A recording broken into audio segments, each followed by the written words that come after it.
भज मन नारायण नारायण नारायण, भज मन नारायण नारायण नारायण, श्रीमन नारायण नारायण नारायण, भज मन नारायण नारायण नारायण।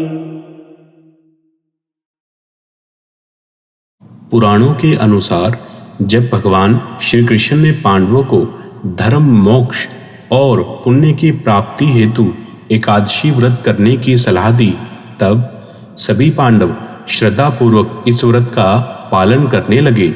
लेकिन भीमसेन इस विषय में असमंजस में थे। वेदव्यास जी के समक्ष भीमसेन ने अपनी समस्या प्रकट की।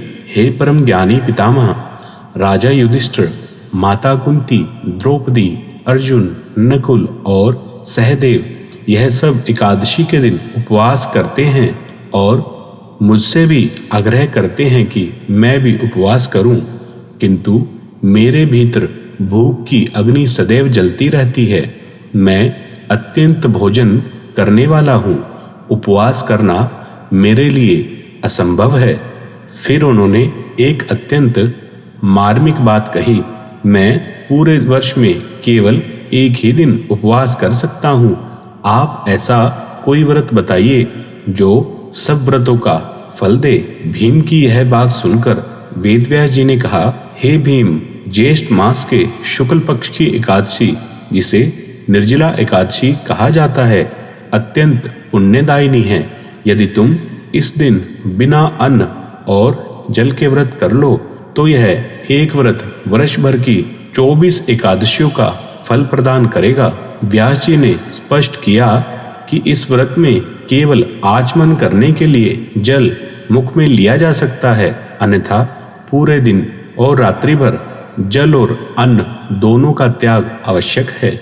यह व्रत तप, संयम और श्रद्धा की प्रकाष्ठा है, लेकिन इसका फल भी उतना ही महान है।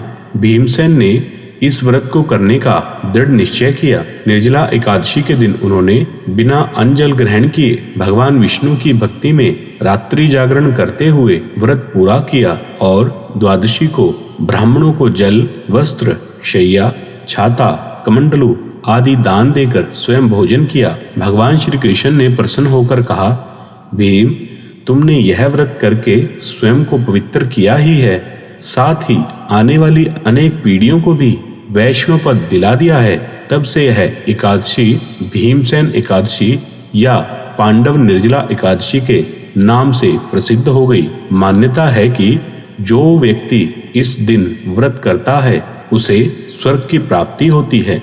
यमदूत उसके पास नहीं आते, बल्कि भगवान के सौम्य दूत उसे विष्णु लोक ले जाते हैं। भज मन नारायण नारायण नारायण, भज मन नारायण नारायण नारायण, श्रीमन नारायण नारायण नारायण, भज मन नारायण